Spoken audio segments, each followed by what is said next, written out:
Subscribe करें और bell दबाएं ताकि कोई खबर रह न जाए।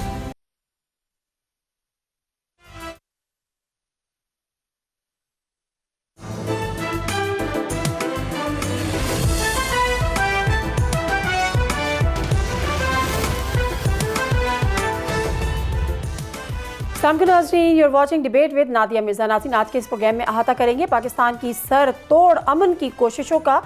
इस पे तो इत्तेफाक फ़िलहाल नहीं हो सका या किसी मुआहदे पर इत्तेफाक नहीं हो सका, लेकिन जिस एक चीज़ पर दुनिया भर में इस वक्त इत्तेफाक है वो है कि पाकिस्तान की सालिसी की कोशिशें, पाकिस्तान की एफर्ट्स, पाकिस्तान की अमन पसंदी और अमन कायम कर रखने की पाकिस्तान की कोशिश। अमन के मरकज़ पाकिस्तान में जिस वक्त दुनिया भर की नज़रें 21 घंटे जमी रही, जहाँ से 48 साल बाद सुपर पावर अमेरिका और ईरान के दरमियान बड़े मुज़ाकराती बैठक एक बड़े खित्ते को तबाही से बचाने के लिए जा रही थी। लेकिन इतनी तवील नशिस्त भी फ़िलहाल तो किसी ब्रेक थ्रू की नवीद नहीं सुना सकी। लेकिन अमरीकी नायब सदर JD वेंस जाते जाते कह गए कि ईरान के लिए बेहतरीन और फाइनल ऑफर के साथ मुज़ाकरात छोड़ कर जा रहे हैं, और कहा कि अब देखते हैं कि ईरान हतमी और बेहतरीन ऑफर का क्या जवाब देता है। दूसरी जानिब ईरानी स्पीकर और ईरानी वफ़द के सरबराह मोहम्मद बाक़िर क़ालिबाफ ने कहा कि 2 जंगों के बाद अब मुखालिफ पर एतमाद नहीं रहा है। अमेरिका मुज़ाकरात के दौरान एतमाद हासिल करने में फ़िलहाल नाकाम रहा है, लेकिन ईरानी वज़ारत ख़ारजा के तर्जुमान मोहम्मद इस्माइल बक़ाफ़ी के मुताबिक 3 अहम नुकात पर इख्तिलाफ़ात की वजह से मुआहदा फ़िलहाल ना हो सका। बाखबर ज़राए के मुताबिक अमेरिका ने ईरान को कि जो जौहरी प्रोग्राम और ज़बानी पेशकश की है वो तवक्कुल से हट कर थी। ज़राए ये भी बताते हैं कि अमेरिका ने ईरान को जौहरी प्रोग्राम से पीछे हटने के बदले में जो पेशकश की है उनमें माशी बहाली भी शामिल है। दुनिया भर में माशी इंटीग्रेशन, एनर्जी इंफ्रास्ट्रक्चर की बहाली भी शामिल थी, लेकिन ईरान ने मज़बूत जवाब नहीं दिया।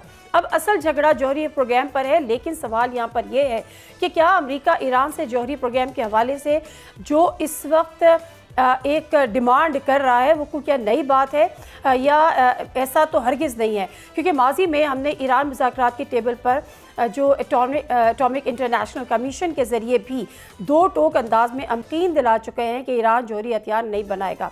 शहीद आयतुल्लाह ख़ामनेई भी फतवा दे चुके हैं कि हम जौहरी हथियार नहीं बनाएंगे और जौहरी हथियार बनाना गैर इस्लामी है। अमेरिका और ईरान के दरमियान हतमी मुआहदा फ़िलहाल ना होने पर यूरोपीय और दीगर ममालिक समेत यूरोपीय यूनियन भी दोनों ममालिक को मुज़ाकरात और सीज़ फायर जारी रखने पर और सिफारतकारी पर जोर दे रही है। लेकिन अब 40 दिनों में अमेरिका ईरान जंग का मरकज़ आबनाए हुर्मुज़ बन चुका है। ईरान ने आबनाए हुर्मुज़ से गुजरने पर टोल टैक्स का ऐलान कर लिया है, जबकि डोनाल्ड ट्रंप ने हुर्मुज़ की नाकाबंदी का हुक्म दे दिया है। साथ ही सदर ट्रंप ने आज पेशगोई भी की है कि ईरानियों ने बार्गेनिंग टेबल नहीं छोड़ी और वो जल्द ही बार्गेनिंग टेबल पर वापस आएंगे और वो हमें सब कुछ देंगे जो हम उनसे मांग रहे हैं। आज के प्रोग्राम में इसी हवाले से बात करेंगे कि फ़िलहाल मुआहदा नहीं हुआ, लेकिन उसके बाद अगर ये मुआहदा नहीं होता तो हम किस तबाही के दाने पर खड़े हैं, मशरिक़ वस्ता के हालात क्या शक्ल इख्तियार करेंगे अगर ये वाली सूरत हाल रही। बहरहाल इसको थोड़ा सा अगर हम आगे बढ़ाएँ तो मुख्तसरन बताती चलूँ, क्योंकि डोनाल्ड ट्रंप मास्टर हैं एक्स पे पोस्ट करने के, और उन्होंने इसी तरह जब एक पोस्ट की, बल्कि उससे पहले ईरानी स्पीकर जो है मोहम्मद बाक़िर क़ालिबाफ, उन्होंने एक एक्स पर पोस्ट की, वो आपके सामने भी होंगी टेलीविज़न स्क्रीन्स पर, लेकिन उसका जो लुब्बे लुबाब है वो मैं यहाँ पे आपसे शेयर करती हूँ। उनका कहना था कि अमेरिका से मुज़ाकरात के ख़ात्मे के बाद ईरानी स्पीकर ने पाकिस्तान की कोशिशों पर पाकिस्तान का शुक्रिया अदा किया, और उन्होंने कहा कि ईरान ने नेक नियति दिखाई मगर मुखालिफ फरीक एतमाद हासिल करने में नाकाम रहा। ईरान अपने हकूक़ की तहफ़्फ़ुज़ के लिए सिफारतकारी और मज़ामत दोनों रास्ते अपनाएगा। अमेरिका ने हमारी मंतक़ और उसूलों को समझ लिया है और अब ये वक्त है कि वो फैसला करे कि आया वो हमारा एतमाद हासिल कर सका है या नहीं। और इसी के साथ जो प्रेसिडेंट ट्रंप हैं उन्होंने भी एक बहुत ही लंबी चौड़ी पोस्ट की है एक्स पर। उसकी भी अगर हम समरी पर जाएं तो डोनाल्ड ट्रंप का ये कहना था कि मुज़ाकरात में ज़्यादा नुकात पर इत्तेफाक हो गया है, मगर जौहरी प्रोग्राम पर इख्तिलाफ बरकरार रहा। अमरीकी बहरिया फौरी तौर पर आबनाए हुर्मुज़ की नाकाबंदी शुरू कर देगी और ईरान को टोल टैक्स अदा करने वाले जहाज़ों को भी रोका जाएगा। आबनाए हुर्मुज़ पर टैक्स ये आलमी भत्ताखोरी है और दीगर ममालिक खुसूसन अमरीका कभी भत्ता नहीं देंगे। ईरान की बहरिया फ़ज़ाई ख़त्म हो चुकी है, तैयारा शक्ल निज़ाम और रडार नाकाम हो चुके हैं। ख़ामनाई और ईरान के ज़्यादातर रहनुमा दुनिया में नहीं रहे हैं और ये सब ईरान के जोहरी ख्वाहिश की वजह से हुआ है। हम अपना हुर्मुज़ में ईरान की बिछाई गई बारूदी सुरंगें भी तबाह करना शुरू करेंगे। किसी ईरानी ने हमारे ऊपर या पुरअमन जहाज़ पर फायर किया तो उन्हें हम तबाह कर देंगे। ये पूरी एक डिटेल थी जो उन्होंने शेयर की। बहरहाल जब आज सुबह JD Vance रवाना हुए तो उन्होंने मुख्तसर सी 4.5 मिनट की मीडिया से गुफ्तगू की। सबसे अच्छी जो बात रही और सबसे नोट ये रहा कि कोई डेड लॉक नहीं है, इसको नाकाम भी नहीं कहा जा सकता क्योंकि दरवाजे अभी खुले हुए हैं। मुआहिदा आने वाले दिनों में भी हो सकता है। डेफिनेटली इतना पुराना ये मामला है, एक तो 47 साला मामला है, उसके बाद 40 दिन की जंग है, तो एक राउंड में 2 राउंड में ओवरनाइट ये मामला तय नहीं हो सकते थे। लेकिन सबसे अच्छी बात यह कि जो भी इस हवाले से बात कर रहा है वो यही कह रहा है कि हम नाउमीद नहीं है, कोई भी नाउमीद नहीं है। पाकिस्तान ने भी इस हवाले से बात की है। सबसे अच्छी बात यह है कि पाकिस्तान की जो एफर्ट्स थी, पाकिस्तान की जो सालिसी की कोशिशें थी, एक शुरू में फैसिलिटेटर की कोशिश थी और बाद में यही चीज़ें हुई कि ये जो रोल है वो मीडिएटर तक भी तब्दील हुआ। प्रोग्राम का आगाज़ करेंगे। हमारे साथ कुछ ही देर में हमें कुछ ही लम्हों में बल्कि ज्वाइन करेंगे air marshal retired Arshad Malik साहब, सीनियर डिफेंस एनालिस्ट हैं, और उसके साथ मुबशर जैदी साहब, सीनियर जर्नलिस्ट हैं, सीनियर एनालिस्ट। बहुत बहुत शुक्रिया दोनों मेहमानों का मैं करूँगी आज के प्रोग्राम के लिए। मुबशर जैदी साहब, in the meantime marshal साहब हमें ज्वाइन करें, अरशद मलिक साहब, मैं आपसे ये पूछना चाह रही हूँ कि इसमें तो कोई दो राय नहीं है कि दुनिया इस वक्त पुरुम्मीद है, चाहे वो यूरोपीय ममालिक हो, चाहे वो खुद डोनाल्ड ट्रंप हो और डेफिनेटली पाकिस्तान हो, या इवन दोनों फरीक हो। किसी ने भी ना तो इसको नाकाम कहा, ना इसको डेडलॉक करार दिया। सिर्फ कहने का मकसद ये था कि फिलहाल मुआहिदा नहीं हो सका। इसका मुस्तकबिल आप क्या देख रहे हैं आने वाले दिनों में? देखिए नादिया, अभी जो लग रहा है, जो अमेरिकी सदर ट्रंप ने वार्निंग दी है बहरी महासरे की, तो उससे तो लग रहा है कि ये मामला जो है एस्केलेशन की तरफ जा रहा है। आपको पहले ये देखना होगा कि आबनाए हुर्मुज़ में जो ट्रेड रूट है वो ज़ाहिर है दुनिया का एक बड़ा तिजारती गुज़रगाह है, और वहाँ कम से कम सालाना जो है $600 अरब के साजो सामान और तेल गुजरता है। और ज़्यादातर जो टैंकर हैं वो या तो अरब ममालिक के हैं, और जो साजो सामान है वो मशरिक़ वस्ता का है, जो कि बैनुल अक़वामी मंडियों तक जाता है। यूरोप के तिजारती जो टैंकर हैं वो भी यहीं से गुजरते हैं। तो इससे अमेरिका को इतना फ़र्क नहीं पड़ता, मगर इससे यूरोप, अरब ममालिक और मशरिक़ वस्ता को फ़र्क पड़ता है। तो सदर ट्रंप ने जो ये कोशिश की है, मैं उसको देख रहा हूँ कि वो चाह रहे हैं कि इस गुजरगाह को खुलवाने के लिए वो आप यूरोप को, अरब ममालिक को और मशरिक़ वस्ता के ममालिक को अपने साथ मिलाएं ताकि इस गुजरगाह को खोला जाए। जहाँ तक महासरे की बात है, तो देखिए बहरी महासरा आज तक नहीं हुआ, स्ट्रेट ऑफ हुर्मुज़ का या आबनाए हुर्मुज़ जिसे हम कहते हैं, उसका आज तक नहीं हुआ। इराक जंग में भी 1980 से 88 तक ये महासरा नहीं हुआ। तो पाकिस्तान की कोशिशें बिल्कुल हैं कि मामलात उस जगह तक ना पहुंचे, मगर मुझे लग रहा है कि चीज़ें जो है वो फर्दर एस्केलेशन की तरफ जो डोनाल्ड ट्रंप की। लेकिन मुबशर जैदी साहब, हम उसके साथ साथ ये भी देखते हैं कि डोनाल्ड ट्रंप जिस किस्म की ज़बान इस्तेमाल करते हैं, जिस किस्म की वो थ्रेट्स यूज़ करते हैं अपनी एक्स पे पोस्ट पे, और फिर यू टर्न भी लेते हैं, और होता उसके बरक्स ही है। अभी तक ये भी हमने ऑब्जर्व किया है। बहरहाल मैं वेलकम करूँगी air marshal retired Arshad Malik साहब को भी। Thank you very much for your time. Sir, मुज़ाकरात ना तो नाकाम हुए, ना मुज़ाकरात पे किसी किस्म का डेडलॉक आया। इसका मतलब है पाकिस्तान भी पुरुमीद है, दोनों फ़िरक़ैन भी पुरुमीद है। इवन दो सदर ट्रंप ने भी ये बात की है कि बहुत सारे मामला तय हो गए हैं, एक आध चीज़ है और उम्मीद है कि ये हम जो चाहेंगे वो हासिल कर लेंगे। क्या ऐसा ही होने जा रहा है सर? बिस्मिल्लाहिर्रहमानिर्रहीम। बहुत शुक्रिया आपको मेरी ओपिनियन लेने के लिए। वाकई आपका बहुत शुक्रिया। बात ये है कि बिल्कुल सही कह रही है। इसको मैं तो समझता हूँ कि ये अधूरे मुज़ाकरात थे। नाकामी का तो मैं लफ्ज़ इस्तेमाल ही नहीं करता। सबसे पहले अल्लाह ताला ने पाकिस्तान के लिए बहुत बड़ी इसमें खुशाइन बात रखी थी, हमारा जो स्टेटस और वक़ार में इजाफा हुआ अल्हम्दुलिल्लाह। दूसरी बात यह है कि देखिए 40 साल से 50 साल से आप उनके एक दो दुश्मन कहना चाहिए ज़बरदस्त थे, और उसके पीछे एक बहुत बड़ी सहूनी लॉबी, सहूनी सोच थी जो कि 40 सालों से इस बात पे थी कि किसी तरह ईरान पे हमला किया जाए।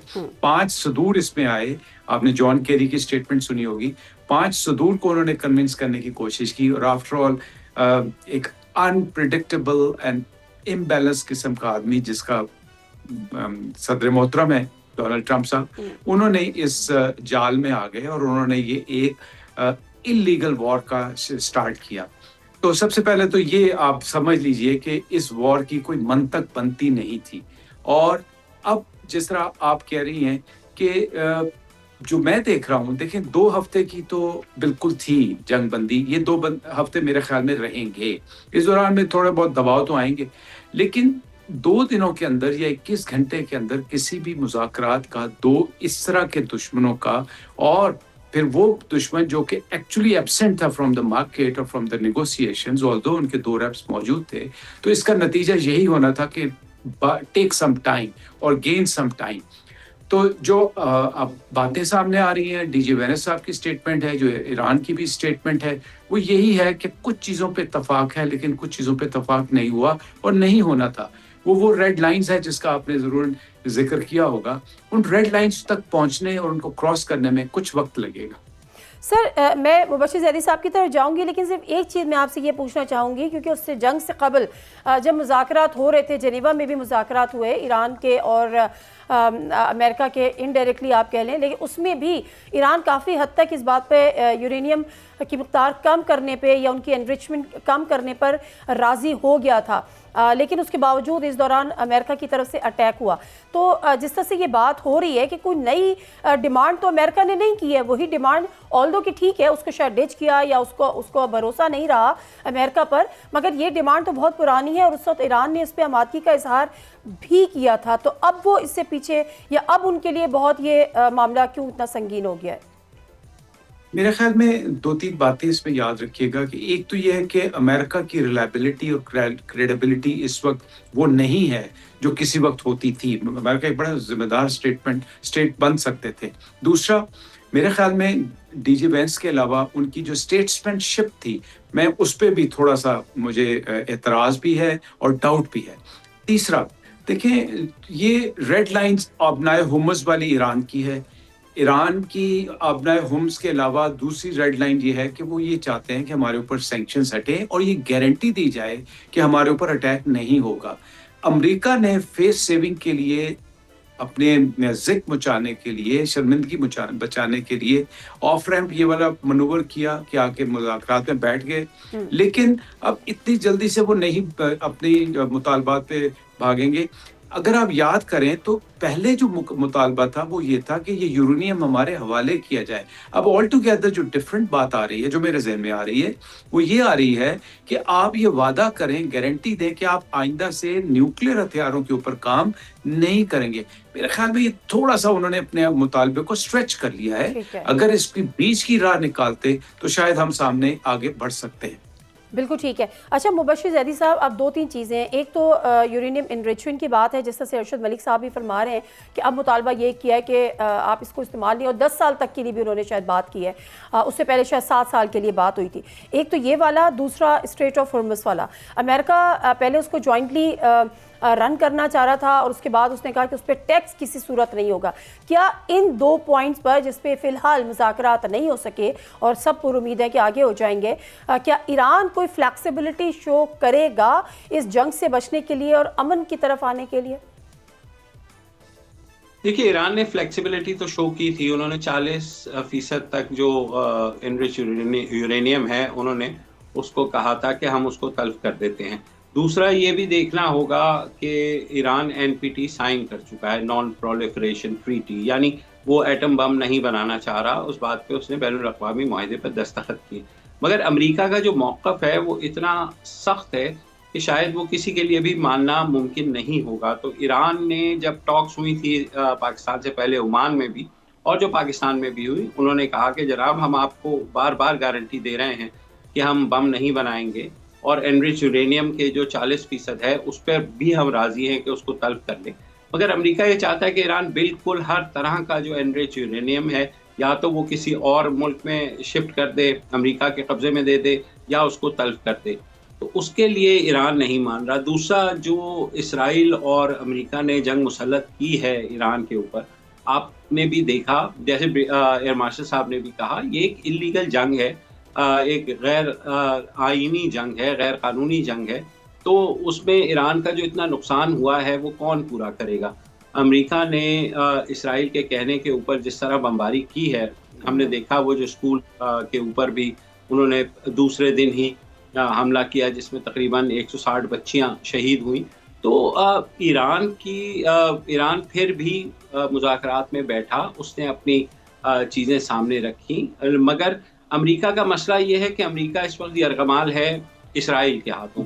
تو جو اسرائیلی وزیر اعظم ہیں نیتن یاہو، آپ نے دیکھا کہ اس نے پہلے ان مذاکرات کو سبوتاژ کرنے کی کوشش کرتے ہوئے لبنان پر حملہ کر دیا. حالانکہ لبنان، امریکیوں نے کنفرم کیا تھا کہ لبنان پر بھی یہ جو جنگ بندی ہے وہ لاگو ہوگی.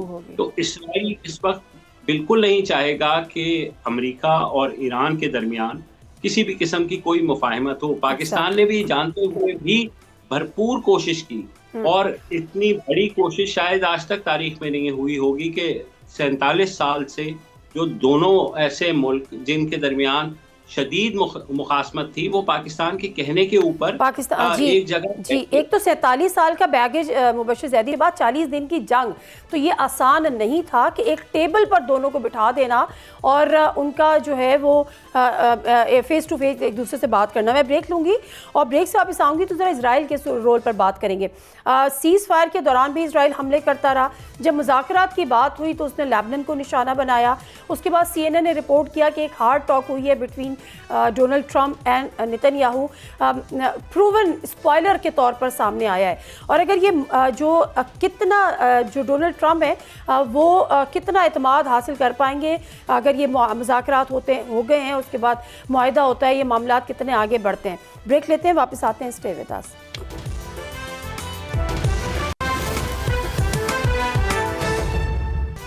جنہیں پروگرام میں ایک دفعہ پھر آپ کو خوش آمدید کہتے ہیں. میں مختصر بتاتی چلوں کہ دی اکانومسٹ میں ایک رپورٹ شائع ہوئی ہے جس کے مطابق وہ کہتے ہیں کہ امریکی صدر ڈونلڈ ٹرمپ اب دوبارہ جنگ کی طرف نہیں جائیں گے. اب وہ سمجھ چکے ہیں کہ انہیں یہ جنگ شروع سے ہی نہیں کرنی چاہیے تھی.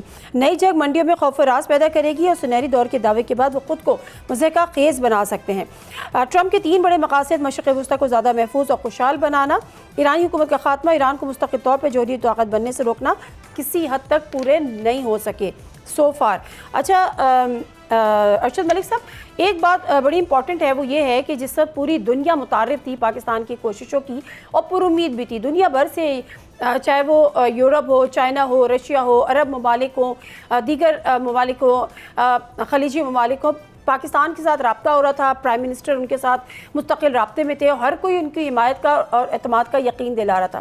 The one and only spoiler that was Israel، جو اس مذاکرات کے دوران بھی اٹیک کرتا رہا اور مذاکرات کے دوران بھی یہ کہتا رہا کہ ہم یہ حملے جاری رکھیں گے.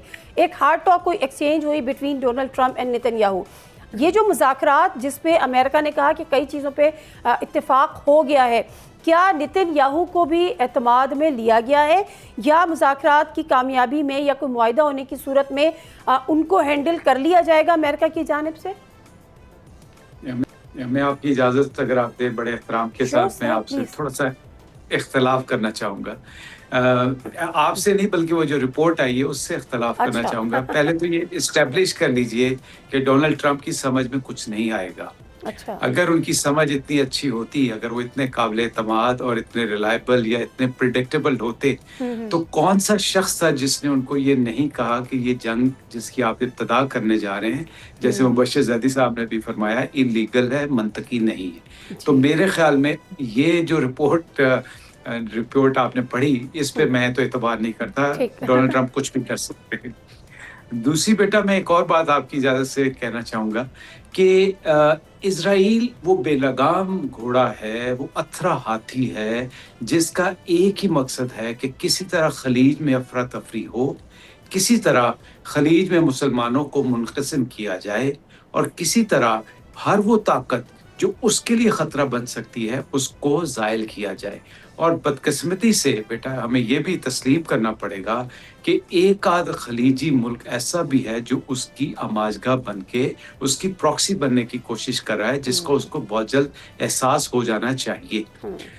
آپ اگلی بات جس پہ آپ مجھ سے پوچھ رہی ہیں، میرے خیال میں یہ جو ایگریشن کا پاسچر جس کی کوئی جسٹیفیکیشن نہیں ہے اس وقت، اخلاقی طور پہ، سیاسی طور پہ، مالی طور پہ، عسکری طور پہ امریکہ اپنی کریڈیبلٹی اور اپنی اپر پوزیشن کھو چکا ہے.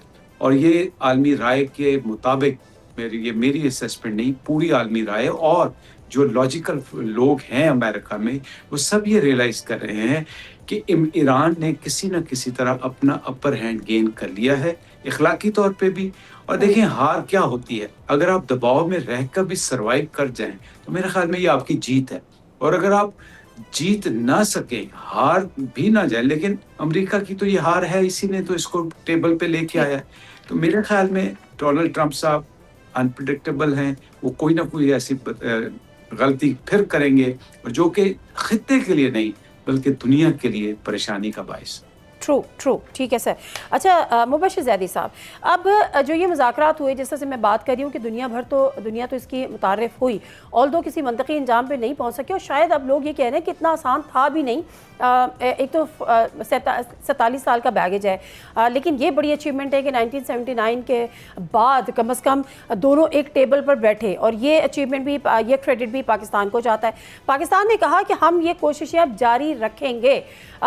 کیا آپ نیکسٹ موو پاکستان کی دیکھ رہے ہیں، اور کس طرح سے یہ پاسبل ہوگا؟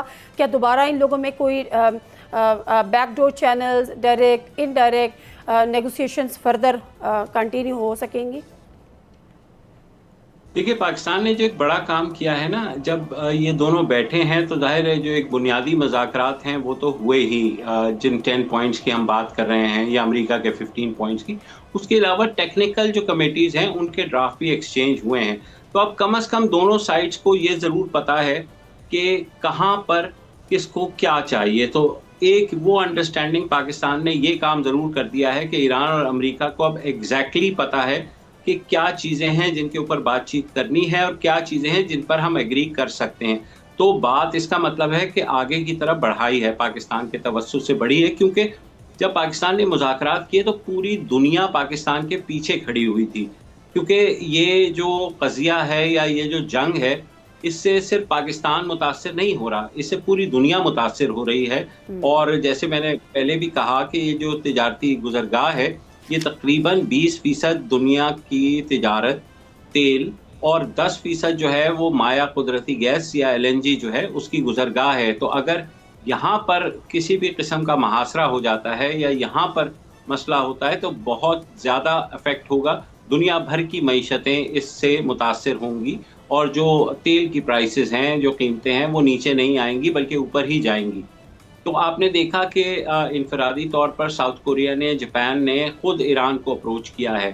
مگر اگر آپ براڈر پرسپیکٹو میں دیکھیں تو ڈونلڈ ٹرمپ نے یہ جو کام اب اعلان کیا ہے، اس سے وہ چین کو بھی ٹارگٹ کرنا چاہ رہا ہے کہ کسی طریقے سے جو تیل ہے، آلریڈی اسٹریٹ آف ہارمز بند ہونے سے چین کو جو ہے وہ متاثر ہوا ہے اس سے، اور چین اب ایران کس طرح سے اس کو تیل بھیجے گا وہ بھی ہمیں دیکھنا ہوگا. اگر اس کا جو نیول بحری محاصرہ ہو جاتا ہے تو ڈونلڈ ٹرمپ چین کو بھی ٹارگٹ کر رہا ہے. تو پاکستان جو ہے اس وقت، عرب دنیا بھی متاثر ہو رہی ہے.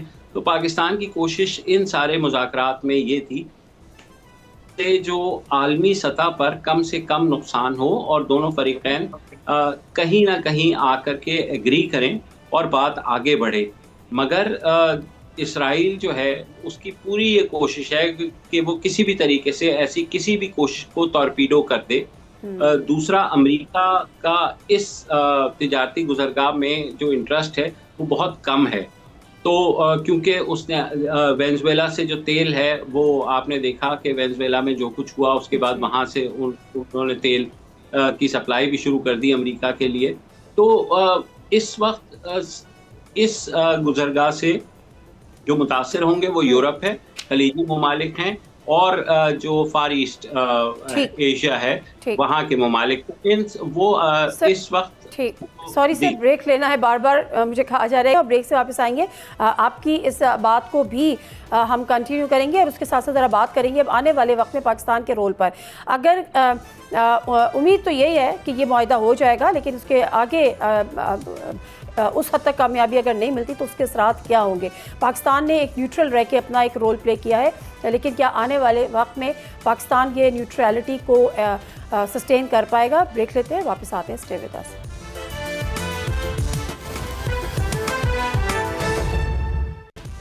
جنازی پروگرام میں ایک دفعہ پھر آپ کو خوش آمدید کہتے ہیں ایران پر امریکہ نے حملے کیے اور ایران نے ریٹیلیٹ کیا اور انہوں نے کہا ہم اپنے دفاع پہ کر رہے ہیں اور اس نے خلیجی ممالک کے ساتھ ساتھ سعودی عرب کو بھی نشانہ بنایا آلدو کہ سعودی عرب پہ انہوں نے حملے کم کیے لیکن بہرحال تمام جو خلیجی ممالک بھی سعودی عرب بھی انہوں نے بڑے تحمل کا مظاہرہ کیا اور ریٹیلیٹ نہیں کیا پاکستان نے یہ باور کرایا کہ جی ہم ڈیفنس پیکٹ میں ہیں سعودی عرب کے ساتھ تو بہتر ہے کہ اس پہ تھوڑی سی احتیاط کی جائے لیکن اس کے بعد یاد ہے کہ پیٹرو کیمیکل پر ایک حملہ ہوا اور اس کے بعد چیزیں جو ہیں وہ بگڑنا تھوڑی شروع ہوئیں لیکن اس کو پھر کنٹرول کر لیا گیا ارشد ملک صاحب میں اس پر آپ سے جاننا یہ چاہوں گی کہ ابھی تک تو پاکستان نے ایک بہترین نیوٹرل پلیئر کا رول پلے کیا ہے آنے والے وقت میں بھی جو اب حالات جس طرح سے آگے بڑھے ہیں اور کل ہم نے دیکھا کہ کچھ ایک دفاعی جنگی جہاز بھی سعودی عرب گئے ہیں تو اب کتنا آنے والے وقت میں پاکستان کے لیے کیا مشکل ہوگا اپنی اس نیوٹرلٹی کو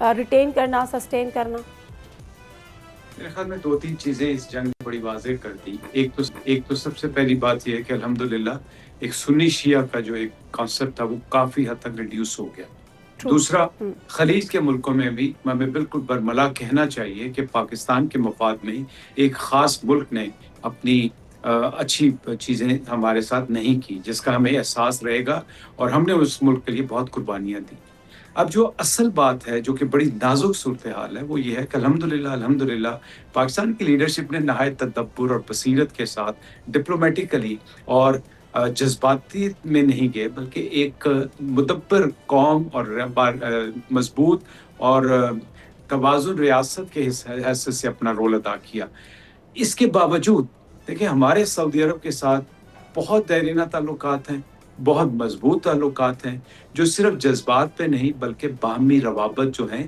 وہ ایک دوسرے کے انٹرسٹ میں بھی ہے اور خاص طور پہ جب آپ کے ملک پر سعودی عرب نے اتنا فیتھ کیا اتنا ٹرسٹ کیا کہ انہوں نے آپ کے ساتھ ڈیفنس پیکٹ کیا میں پھر مجھے معاف کیجیے گا ایک اور خلیجی ملک نے کسی ہمارے دشمن کے ساتھ وہی ڈیفنس پیکٹ کیا تو میرے خیال میں اخلاقی طور پہ ہماری ذمہ داری بنتی ہے کہ ہم اس ملک کا ساتھ دیں اب کیسے جو آپ بات کر رہی ہیں پوری کوشش یہ ہوگی کہ ہم ایران کو کنونس کریں کہ سعودی عرب کے اوپر ڈائریکٹ اٹیک نہیں ہونے چاہیے اور اگر خدا نخواستہ ہوتے ہیں تو اس وقت کے حالات و واقعات کو دیکھتے ہوئے جو ہماری قیادت ہے یقیناً ایک مدبرانہ فیصلہ کرے گی اگر مجھے آپ چوائس دیں گی تو ظاہر ہے کہ اگر آپ ماضی قریب کو بھی دیکھ لیں اس میں جو ایران کا ہمارے ساتھ تعلقات تھے ہماری بندرگاہ جو گوادر اور چابہار کا موازنہ کر لیں ان کے ہمارے ہمسایہ ملک کے ساتھ تعلقات کا موازنہ کریں تو ظاہر ہے پلڑا سعودی عرب کے حق میں جائے گا دعا یہی کرتے ہیں کہ جس طرح آپ نے فرمایا کہ جس طرح خلیجی ملکوں نے بڑا کنٹرول کیا اسی طرح ایران کم از کم اب سعودی عرب پہ اس طرح کی اگریشن شو نہ کرے بالکل ٹھیک ہے مبشر زیدی صاحب بہت معذرت میں آپ کی بات کو اس وقت مجھے انٹرپٹ کرنا پڑا اگر آپ کی بات کمپلیٹ نہیں ہوئی تھی تو پلیز آپ مکمل کر لیجیے سر نہیں نادیہ میں تو یہ کہہ رہا تھا کہ امریکہ چاہ رہا ہے کہ وہ کسی طریقے سے یورپ کو خلیجی ممالک کو اور جو فار ایسٹ ایشیا ہے یعنی جاپان ہو گیا ساؤتھ کوریا ان کو بھی اس سارے تنازع میں گھسیٹے اب وہ کس حد تک کامیاب ہوتے ہیں ہمیں دیکھنا ہے مگر سعودی عرب کا میرا یہ خیال ہے کہ اب سعودی عرب کو ایک لیڈ رول لینا چاہیے کیونکہ اس سارے جو تنازع ہے اس میں سب سے زیادہ متاثر جو ہے وہ عرب ممالک ہو رہے ہیں اور سعودی عرب واحد ملک ہے جس پر تمام فریقین کو اعتماد ہے اور ہم وہ دوبارہ سے اس پل کا کردار ادا کر سکتے ہیں جیسے ایئر مارشل نے بھی بولا کہ ہم سعودی عرب سے بات کر سکتے ہیں ہم ایران کو بھی روک سکتے ہیں کہ وہ سعودی عرب پر حملے نہ کرے تاکہ جو اگر سفارتکاری آگے بڑھے تو سعودی عرب اس बार लीड लेकर के इस तनाज़े को रुकवाने की कोशिश करे, और ऐसा मुमकिन है। जैसे मैंने पहले कहा कि पाकिस्तान में जो कुछ हुआ है इस्लामाबाद टॉक्स में, तो बात आगे बढ़ी है, बिल्कुल स्टेलमेट पे नहीं गई है। आपने भी अपने इब्तिदाइये में यही कहा कि कुछ चीज़ें रेड लाइंस भी वाज़े हुई हैं, दूसरे चीज़ें भी वाज़े हुई हैं, बहुत सी जगह एग्रीमेंट्स भी हुए हैं बहुत पॉइंट्स के ऊपर। बिल्कुल तो ऐसा अब आगे बढ़कर अगर अमेरिका खींचना चाह रहा है तमाम यूरोप को या अरब ममालिक को और जो फार ईस्ट एशिया के ममालिक हैं उनको भी इस तनाज़े में, तो मेरे ख्याल में ऐसे मौके पर सऊदी अरब जो है वो लीड ले सकता है। पाकिस्तान ठीक है। बिल्कुल सऊदी अरब के साथ बिल्कुल। खड़ा हुआ है, तो Pakistan can help Saudi Arabia to launch this new diplomatic initiative कि जिसके ठीक है। अंदर दोबारा से इस मामले को हल करने की कोशिश की जाए। ठीक है। अरशद मलिक साहब, आप भी इस बात को इंडोर्स करेंगे? और सेकेंडली ये कि इस वक्त आइसोलेशन में है डोनाल्ड ट्रंप, ना नेटो उनके साथ खड़ा हुआ, ना यूरोपीय यूनियन उनके साथ खड़ी हुई, यूके ने भी उनको जवाब दे दिया, इवन ऑलमोस्ट कंट्री, चाइना और रशिया जो सिक्योरिटी काउंसिल में जो एक बहरीन की करारदाद आती है उसको वो वीटो कर लेते हैं। तो अब इंटरनेशनली कौन आगे आगे आगे बढ़ सकता है, और जिस सिलसिला जहाँ पर मुनक़ता नहीं हुआ है, सिर्फ रुका है, उसको आगे लेके चले? देखिए, मुबश्शिर साहब की बड़ी समझदार वाली बात थी, मैं इसी की आपकी जैसे बढ़ाना चाह रहा था। अच्छा वो आपने मुझे मौका दिया। सबसे पहले तो ये तय कर लीजिएगा कि डोनाल्ड ट्रंप, जिस तरह मैंने पहले भी कहा, जिस तरह वो तज़हीक करते रहे हैं अपने इत्तेहादियों की, तो वो मुकाम हासिल नहीं कर पाएंगे। दूसरी बात, जो उनके मुल्क के अंदर हालात आने वाले हैं, जो मिड टर्म इलेक्शन आने वाला है, मेरे ख्याल में उसकी भी ऑप्टिक्स उन्होंने अपने लिए बहुत ख़राब कर दी।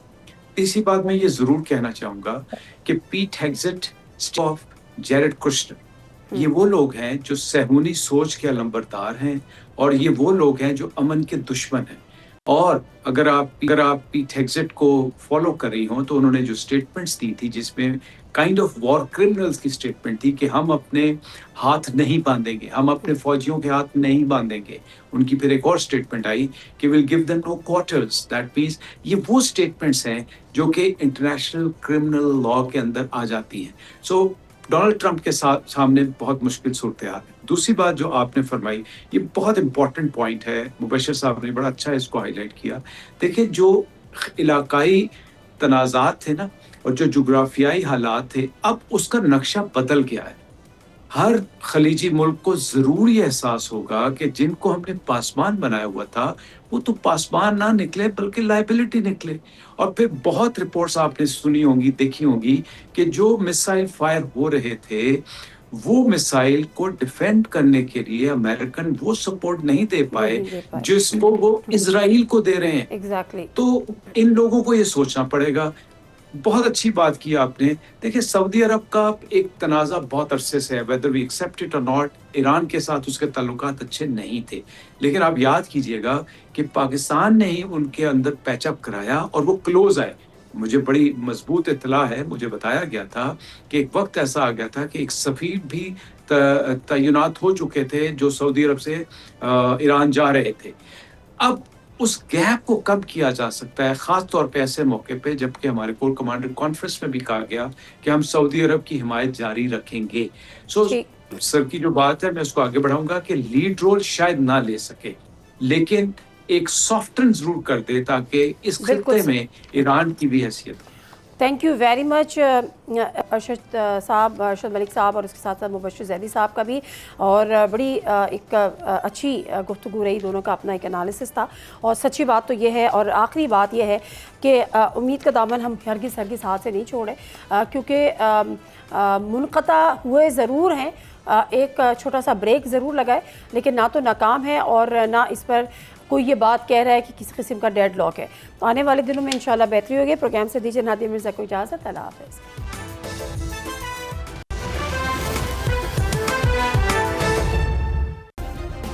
सब्सक्राइब करें और बेल दबाएं ताकि कोई खबर रह न जाए।